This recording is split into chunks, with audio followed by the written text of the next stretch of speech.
You're listening to Popcorn in Orbit, a podcast for sci-fi lovers of all galaxies, hosted by filmmakers Jeremy Major and Ian P. Causer.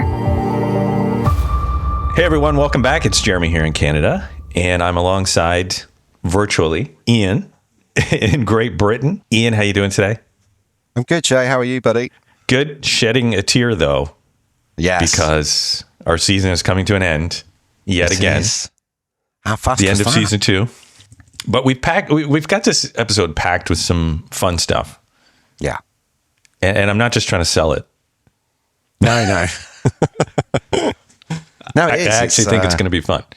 Yeah, it will be fun. It's our traditional ending. Is it a tradition? Now we've done it twice. It will be after this. Yeah, that counts as a tradition. I would think so. Yeah. So, do you want to take people through what is in store today? Well, at the end of the first season, we opened up the Science Fiction Hall of Fame and placed our first inductees into it. So this is going to be Hall of Fame Volume 2, a second round of voting, where each of us will place another 7 very worthy things. Absolutely. Into the Hall of Fame. Yeah. But before that, should we talk about our season highlights? Have you got anything in particular you've enjoyed this year? As I go down memory lane, I did enjoy actually talking to John Godfrey about posters. Oh, yes. I feel like this is a topic area that doesn't get discussed much. You're absolutely right. It's got to be the only area of movie nerddom that doesn't get discussed as much as you would think it would. It seems that everybody's favourite poster is a great film. So actually their film is their favourite. Yeah. And then they like the poster. Yeah. Whereas talking to John, it became clear that you should really judge the poster on the poster. Yeah. Not the film necessarily. Mm-hmm. So, what were highlights for you? I love speaking to John, love speaking to Louis. You've got to love any guy with that level of enthusiasm. Oh, yeah, Louis is going to terrific. start his own streaming service. And his enthusiasm. And I find him very motivating, inspirational person to talk to. True, isn't it? But we're both dancing around what was the real highlight of the season. John and Louis were great, but I don't know. Nothing comes close to your attempts to pronounce Megalopolis. Right. Oh, yes, I seem to recall that. That might be. We cleaned that up in the edit, didn't we? We cleaned it up as much as we could. No, that was. I'm still dining out on that. I love that. Yeah. So what is it actually called? No, it's Megalopolis. Right, Megalopolis. But that's got to be the greatest moment in the history of all podcasts. That's quite a claim. Yeah. My buffoonery is the greatest moment. Thanks. I wouldn't say buffoonery. I just loved the way you weren't giving up on it.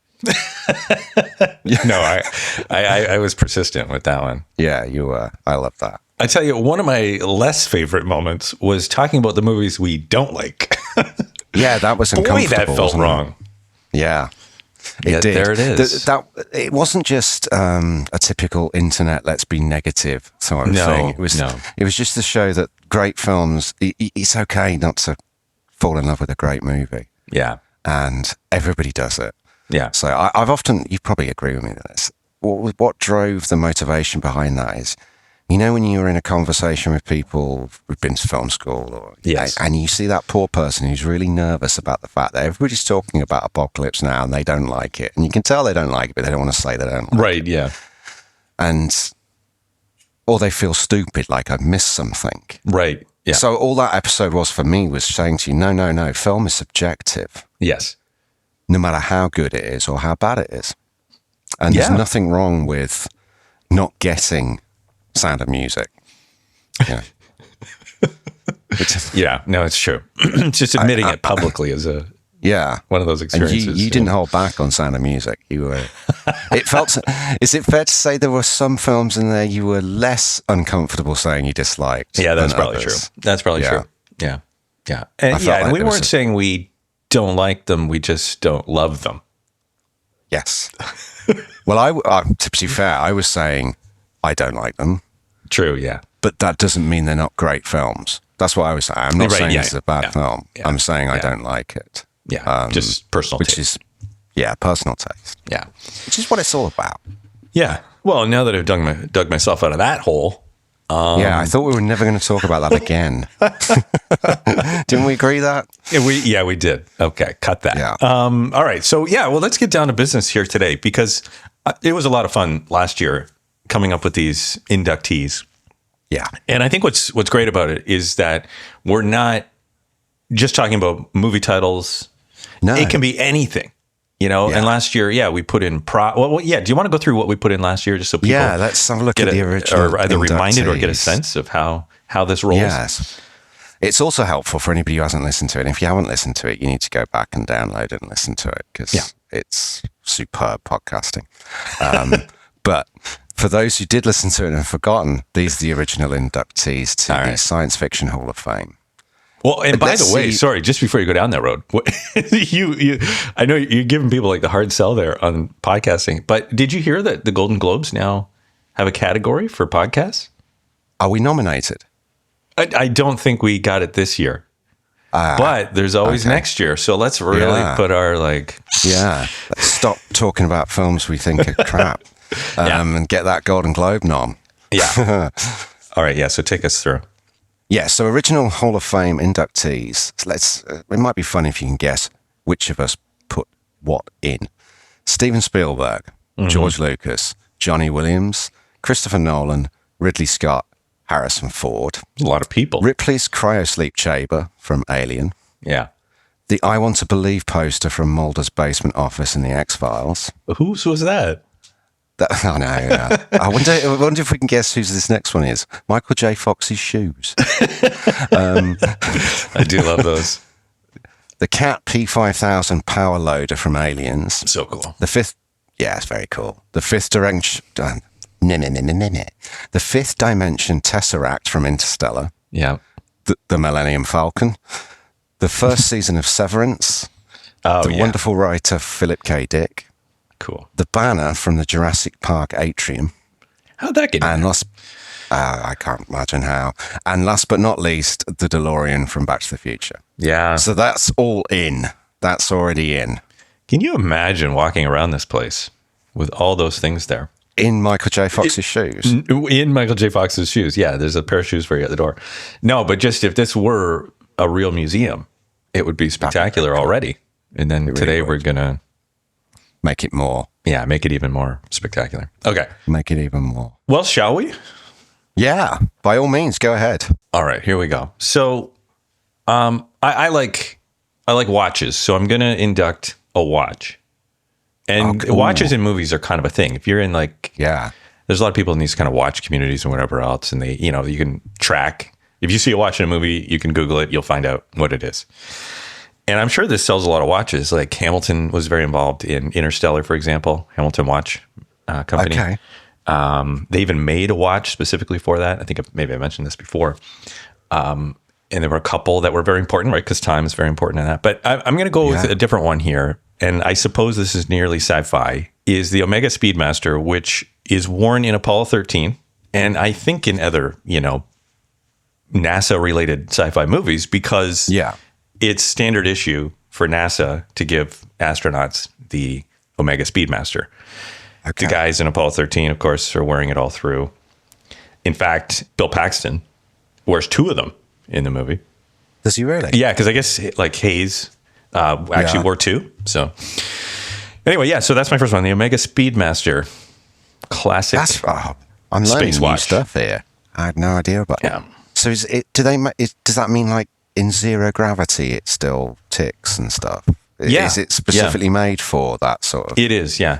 Yeah. And it is, there's a whole lot of standards it has to meet for when Omega is creating this, right? That watch in particular it's mechanical, although the newer ones that they've used are like the one that Chris Hadfield has, for example, has both digital and analog, but it's a wind-up watch, so that because a lot of watches are they move with they wind when your arm moves, right? Like the automatic movement, which I guess could be a problem in space if the mechanicals are just floating around in there. I don't know. But anyway, so it's actually a wind up. So, every couple of days you got to go. Okay.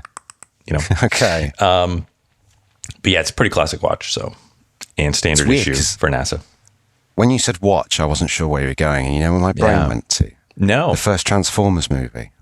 Shia LaBeouf. Okay. So Sam Witwicky.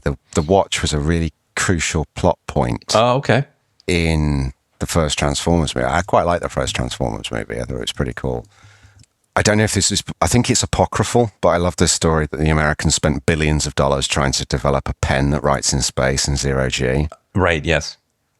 And the Russians used a pencil. I don't know if that's an apocryphal or not, but I think that's quite funny. Yeah, that's pretty funny. What's your first one on the list there? Let's get him out the way. So there's a couple of English directors in the Hall of Fame, which I'm very proud of. And I think they need a Canadian in there. Okay. And there's only one Canadian director who's jumps to the front of your mind. Yeah. And it's not just because he's Canadian, but he should be in there. That's Denis Villeneuve. Absolutely. I'm not sure if I'm pronouncing that correctly. Sorry, Denis, if I am not.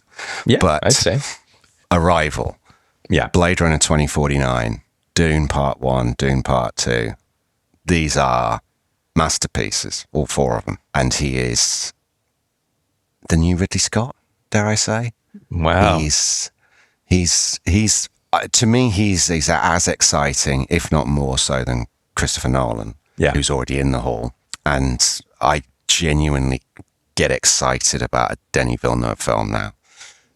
There's not many directors I'm like that with, but Denis has joined that list of, he's got a new film coming out. I'm looking forward to seeing it, whatever it is. Yeah, absolutely. So I think he's a worthy addition.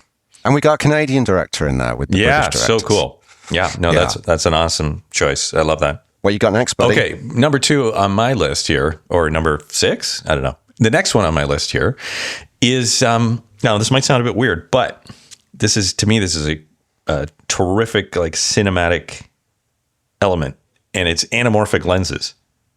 Okay, you like anamorphic I love lenses. the look of anamorphic lenses, and I think it's such a great pairing with science fiction, partly because I think, some of the first big sci-fi movies were shot with anamorphic lenses, right? Like Star Wars and so many other things, Blade Runner, and more recently Interstellar, and like the list is pretty long. But it does make a big difference. And for anyone who's kind of not sure what that is, it's a lens that it actually squeezes the image onto the film plane in the camera, which allows for a wider image, right? This kind of brought in the widescreen images that we got really used to. That like 2.39 to 1 kind of thing. But there's some characteristics with it that you'll see that just look great. Unexplainably look great. And it's, the background, that's when it's soft, you get those kind of stretched little light bits. And that's kind of a characteristic, that kind of stretchiness.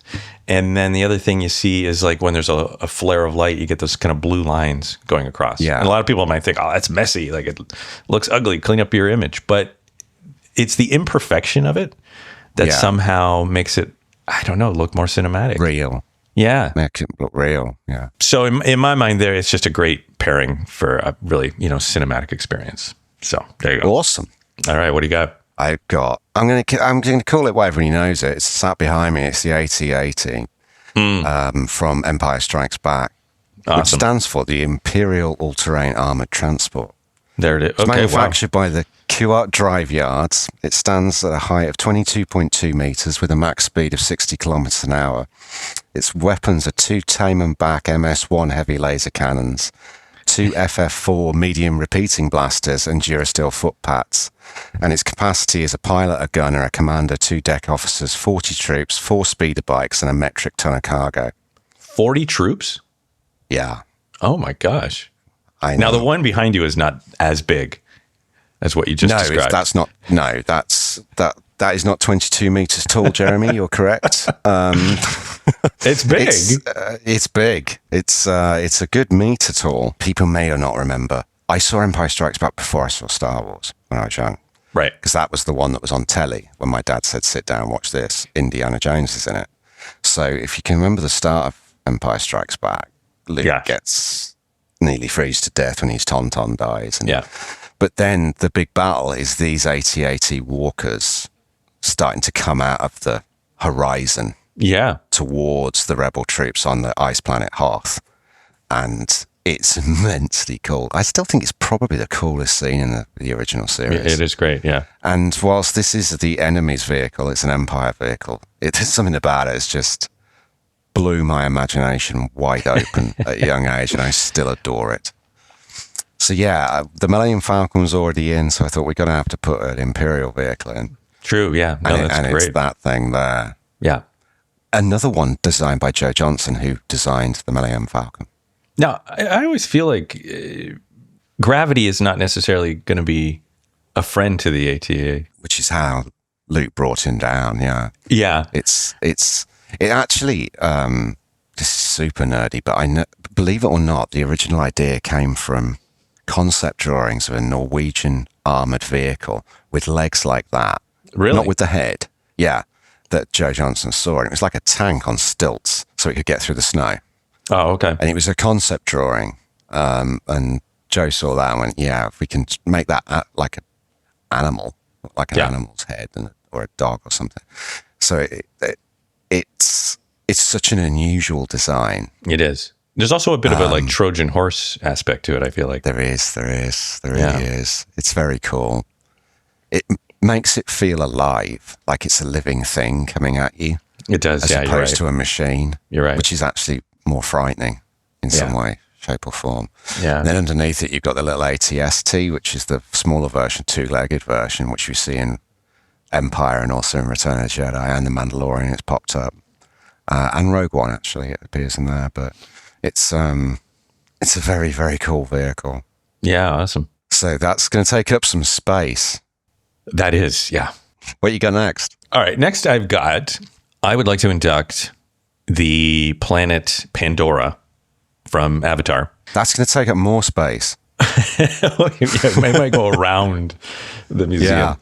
But when I first saw this movie, I was really enamored with the environment, that like bioluminescent nighttime look. Like it's really beautiful and and atmospheric, so so I think it's really spectacular from a production design point of view. It's a really beautiful place. I didn't want to leave when I watched the movie the first time.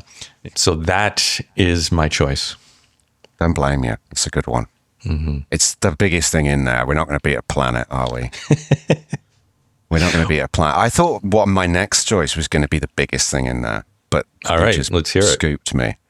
My next thing is the Oasis, which is the virtual reality simulation from Ready Player One. Very cool. I mean, who wouldn't want to visit there? Yeah. I know it's set up that life's so grim, people want to live in a VR world. And that's not, I don't want to be that. But it would be very cool to go into a virtual reality system like the Oasis. Yeah, it's just so massive. Casino planet and have fun.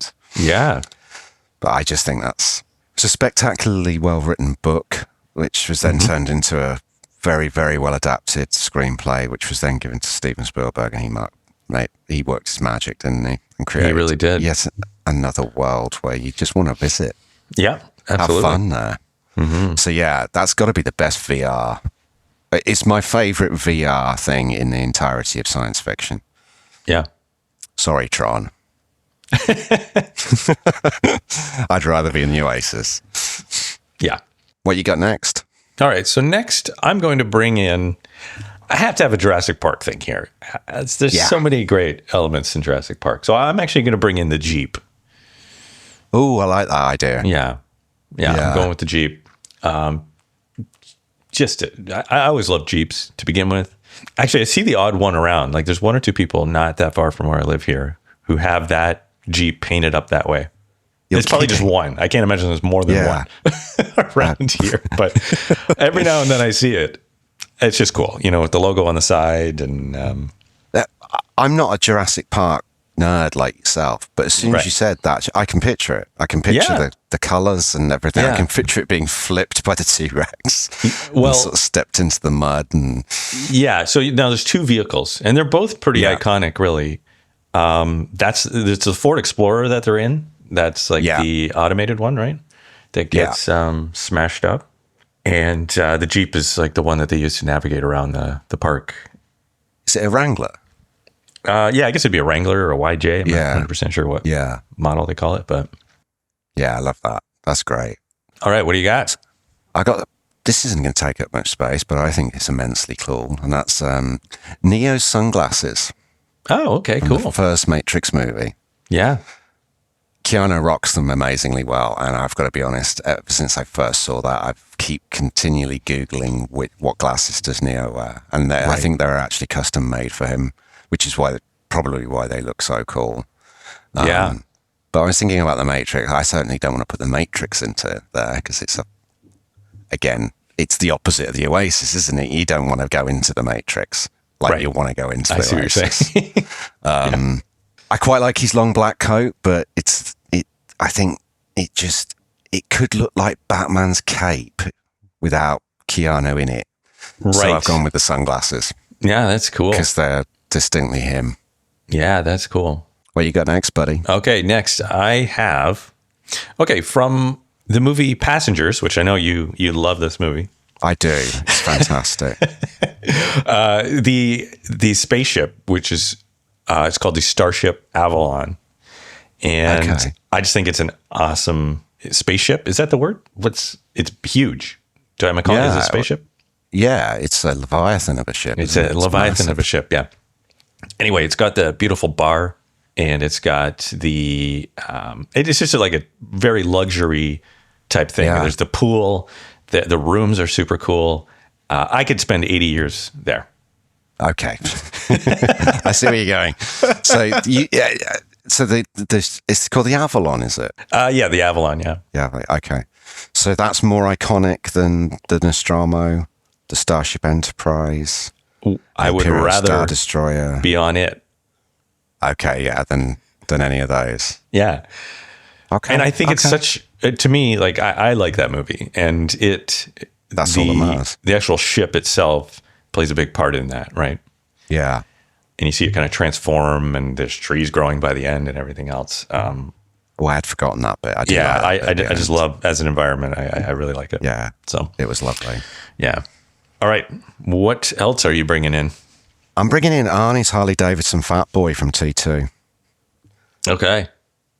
Got to be one of the coolest motorbikes ever, and he really does. It suits him down to the ground. If for some reason, whenever I picture Arnold Schwarzenegger, it's on that Harley. Yeah. Almost like when you picture John Wayne, it's on a horse. It just fits with him so perfectly. You're right. And it's a very cool bike. I like Harleys. I prefer Indian as a motorcycle manufacturer. Okay. But that Harley Davidson from T2 is iconic. You know, the chase down the, is it the LA River, which is often dry? Yes. It's just, yeah. It's, and the truck's chasing him, and he's got a shotgun in one hand. Yeah. And it's just immensely cool. Yeah, he does a lot of pretty fancy maneuvers with that thing. He does, yeah. It's a cool bike. So I want to get that in there. What you got next? Okay, awesome. Okay, I'm bringing in a character now, and it's the character E.T. from E.T., the extraterrestrial. Yeah. And part of the reason I'm bringing this in is because it's so unconventional that we could, as an audience, fall in love with a like weird little lizard creature. Yeah. I always find it strange when kids have lizards as pets, because to me, that's I would never want that. I like fuzzy, cute little creatures. Yeah. But then for me, as somebody who doesn't even like that, to have the same emotional attachment, all I can do is credit Spielberg with, turning this kind of hideously ugly thing into something so lovable. Yeah. Now, I actually put this down on my list and then took it off because I was convinced you were going to put it on, and you have. So I'm completely with you. E.T. has to be the first alien in the Hall of Fame because he's so iconic. Oh, I guess he is the first alien, is he? Yeah. Oh, wow. I mean, I had him above Yoda. That's how iconic I think E.T. is. Yeah. I even have him above Yoda, and I like Star Wars a little bit. Yeah. I'm sure you pick it up on. But yeah, so I completely agree with that. Yeah. Everybody's going to run to that, you know. If you're visiting our Hall of Fame. Oh, yeah. The first thing people are going to run to is E.T. Yeah. Okay. Yeah. So yeah, what have you got? We're down to. I got 2 left. We're getting down to the end here. Okay, my number 2, and I struggle to pick what from this movie, but I've gone with Mark Watney's Mars rover from The Martian. Oh, okay, cool. I originally wanted his potato patch. Yes. Do you know I considered that? Yeah, did you? Yeah. It's iconic, isn't it? It's farming on a distant planet. That's pretty impressive. Yeah. But it's actually the rover that keeps him alive. It's the rover that he escapes to when he has the explosion at the habitat. Yes. And it's the rover that does that incredible journey to try and pathfinder to bring back so he can start communicating with Houston. And it's the rover that gets him to the shuttle. What is it, 1,000 kilometers away? So that he can take off and be intercepted and be brought home. Yeah. So the rover's the hero of the story. Okay. So I wanted Mark Watney's Mars rover in the Hall of Fame. Okay, I like it. What's your number 1? All right. So my number 1 is also a craft from Oblivion, the bubble ship. It's called bubble ship. Yeah, which is that it's like a small sort of helicopter meets tiny airplane type thing. Very like glass ball is what you sit in. But the maneuvers that Tom Cruise does in that thing, like it would just be so much fun to fly that around. It would be. Yeah, it really would. You know, I just love that little vehicle. I want one. So it's going in. Is that an invention that has come from the director rather than the art designer? And the reason I think that is I thought the genius of that is you can shoot him flying it from outside without losing Tom Cruise's face. Do you see what I mean? So that helps, you can show him doing all this. Yeah. And you can shoot from the exterior of the craft. Yeah. Just so you get in the best of both worlds. Yeah. Whereas you have to cut from the Millennium Falcon banking and then straight into the cockpit. Yeah. Do you see what I mean? Yeah, I know what you're saying. Which, as a filmmaker, like they stretch themselves quite a bit for that. And there's a lot of glass in that movie. The whole thing they live in is very glass, and they used some pretty innovative techniques at the time to create because when you're dealing with glass and reflections and special effects, it can be a real complication, right? Yeah. It was kind of the first of the sort of LED style walls in a sense, and they were projecting visuals so that you got the right reflections and all that. And then, you're right. And now you've got this vehicle that's glass, which creates certain complications, but you're right. It does allow you to see the driver. I was just trying to work out, is that a production designer? Is that an art director going, right, that we've never seen this, that'd be cool? Yeah. Or is this a director saying to the designer, I want to be able to shoot this in a different way. Yeah. So can we make it transparent? It might be all of the above. Yeah, it's a good question. Cool ship. All right, what is your final induction? My final induction is my actor. Okay. So Harrison Ford is the actor in the first round, and there are so many candidates for this that this is the one I struggled with the most, but one stands out to me above all the others, and that's Carrie Fisher. Oh, okay. I think her performance as Princess Leia was so important to me. I have a dog called Leia. You know, this is how... That's true. You know, so, you know, I'm putting my money where my mouth is. I don't have a dog called Ripley, but Sigourney Weaver was the other one that was really close. It's like, is it Sigourney? Is it Carrie? Like, well, as far as love's concerned, it's Carrie. Yeah. As Leia, because I adore that character. And she just plays it so well, you know. Considering, how do you... that horrendous gold bikini that they make her wear in Return of the Jedi. Right. I'm not going to lie to you. As a teenage boy, I thought it was amazing. But as an adult male, I'm looking at that going, how can you put the poor woman in that? I know. And make her tough? Because she kills Jabba the Hutt in that outfit. You know, she strangles him with the chains that bind her. It's extraordinarily difficult, I think, to have some tricky dialogue, because she just get given some tricky dialogue. They all do in those first films. Yeah. And still create this fully formed 3-dimensional character that I never worry about. Right. I worry about Luke. Are you going to get through this? But Carrie had this strength to her that meant that I never worried about Leia. Oh, Leia's been captured by Jabba the Hutt.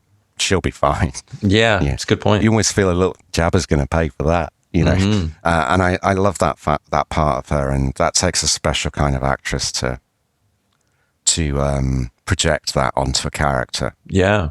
She's also, Carrie Fisher herself was a fantastic writer. She was... Oh, I didn't know that. I consider her she was a novelist, and I consider her a comic because she had one of the quickest wits I've ever heard. Yeah. And if you just want to spend time on YouTube Googling Carrie Fisher doing a speech somewhere or Carrie Fisher giving an award to somebody, you'll see what I mean. She's like, she had everything her mom had, who's, a proper classic movie star, but she also has this other side to her that's like Tina Fey funny, Really? Okay.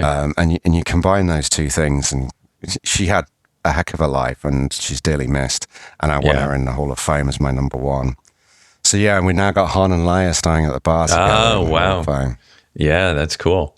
Poor Luke's probably, because I love Mark Hamill as well. Yeah. But for the moment, Mark's going to have to buy a ticket to get in. Maybe next year. Yeah. There's always next time. Yeah. All right. Well, that's. I think it's a pretty cool list, personally. That is a very cool list. It's worth the price of admission at this point. I think we can put it up. I think we can put the price up. Yeah. Yeah, it went up. Get your tickets now because it's going up. Yeah, it's going up. There's probably people wondering right now, like, wait, is this real? Are we actually doing this? These guys are so far out there. Yeah. In our minds, it is. Well, listen, this brings us to the conclusion of our second season here. It's been fun. It's been great. It's been a journey. It's been educational. It has. And, we want to thank, of course, the guests we've had this year. And I want to thank the listeners for tuning in and listening to us waffle. Hopefully it gives you some... If it just distracts you from the more horrible parts of life. That's right. That's all we ask. Yeah, waffle as we wander around through galaxies here. Yeah. All right. Well, on that note, thanks so much for listening. And who knows what next season will bring. Dun, dun, dun. But we hope you'll join us again. We're just going to take a short break, and we'll be back with some more episodes before too long. Take care, guys. All right, Ian, thank you so much. Thank you. Bye-bye. Popcorn in Orbit is produced by the Shooting Eye and Ice River Pictures.